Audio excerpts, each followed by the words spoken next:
আমি টাই আহোম ছাত্ৰ সন্থাই অসমৰ মুখ্যমন্ত্ৰীজনক স্পষ্টভাৱে কেইটামান বাৰ্তা দিব বিচাৰিছোঁ। প্ৰথম কথা যে শিৱসাগৰ আৰু চৰাইদেউৰ কাৰণে 10,000 কোটি টকাৰ পেকেজ তেখেতে ঘোষণা কৰিব লাগিব। আৰু 2 নম্বৰ, দুৰ্যোগৰ প্ৰকৃত কাৰণ জানিবৰ কাৰণে এক উচ্চস্তৰীয় বিশেষজ্ঞ সমিতি বনাই তাৰ তদন্ত ব্যৱস্থা কৰিব লাগিব। 3 নম্বৰ, যে আজি চৰকাৰে কৈছে যে মাইনিঙৰ কাৰণে এই দুৰ্যোগ হোৱা নাই। যদি মাইনিঙৰ কাৰণে দুৰ্যোগ হোৱা নাই, তেতিয়াহ'লে আমি বিচাৰিছোঁ যে অসম চৰকাৰে এটা চইল টেষ্ট কৰক।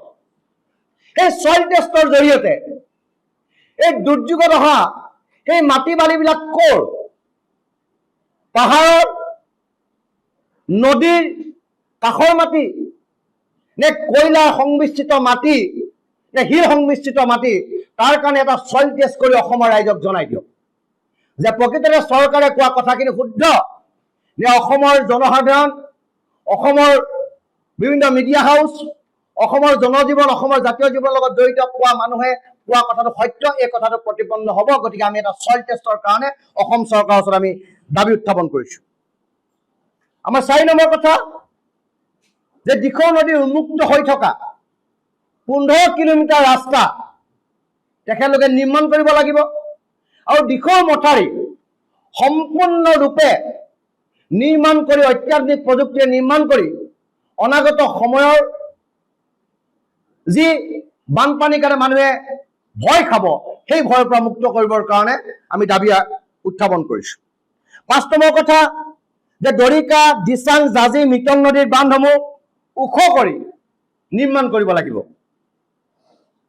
6 নম্বৰ কথা যে নামদাং নদীখন বেদখল মুক্ত কৰি খননৰ ব্যৱস্থা কৰিব লাগিব। 7 নম্বৰ, শিৱসাগৰ নগৰৰ বান নিয়ন্ত্ৰণৰ কাৰণে আৰু অনাগত সময়ত এই ধৰণৰ পৰিৱেশ আৰু পৰিস্থিতি উদ্ভৱ নহবৰ কাৰণে যমুনাখন বেদখল মুক্ত কৰি খননৰ ব্যৱস্থা অতি শীঘ্ৰে কৰিব লাগিব। 8 নম্বৰ, যে নগাপাহাৰত চলি থকা অবৈধ কয়লা আৰু শিল খনন ৰোধ কৰা আৰু নদীৰ গতিপথ নিৰীক্ষণ কৰিবৰ কাৰণে নাগালেণ্ড চৰকাৰৰ সহযোগিতা বিচাৰি কেন্দ্ৰীয় চৰকাৰৰ লগত এক ত্ৰিপাক্ষিক আলোচনাৰ ব্যৱস্থা অসম চৰকাৰে কৰক। 9 নম্বৰ, যে দিখৌ নদীৰ বক্ষ বিজ্ঞানসন্মতভাৱে খননৰ ব্যৱস্থা কৰক। আৰু 10 number, flood plain zoning act অসমত অতি শীঘ্ৰে কাৰ্যকৰীকৰণ কৰক।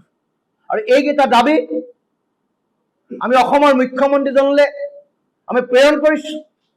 আমি চাম এই দাবীবিলাক যদি পূৰ্ণ নহয় আৰু শিৱসাগৰ ৰাইজে যি দুৰ্ভিক্ষ আৰু দুৰ্যোগপূৰ্ণ যি জীৱন কটাবলগীয়া হৈছে, তাৰ কাৰণে যদি অসম চৰকাৰ অনুতপ্ত নহয়, এইবিলাক যদি কাৰ্যকৰীকৰণ নকৰে, তেতিয়াহ'লে আমি অতি শীঘ্ৰে চৰাইদেউ আৰু শিৱসাগৰ বৰ্ণাঢ্য জনসাধাৰণক লৈ আমি বৃহৎ গণতান্ত্ৰিক আন্দোলনেৰে আমাৰ যি দাবী, আমাৰ যি ভূত ভৱিষ্যতৰ যি সপোন, উঠি অহা নৱপ্ৰজন্মৰ যি জীৱন জীৱিকা, সেইবিলাক ৰক্ষা কৰিবৰ কাৰণে আমি ৰাজপথ উত্তোলন কৰিম।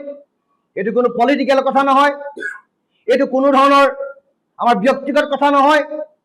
শিৱসাগৰ ৰাইজ আৰু চৰাইদেউ ৰাইজে এই কথাটো মনত পুহি ৰাখিছে আৰু চৰকাৰৰ প্ৰতিটো কথাৰ ওপৰত দৃষ্টি নিক্ষেপ কৰি আছে।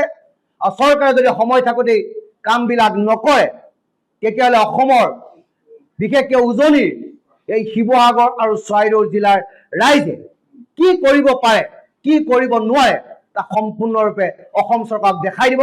আৰু তাৰ কাৰণে চৰকাৰ জগৰীয়া হ'ব, কেন্দ্ৰীয় চৰকাৰ জগৰীয়া হ'ব।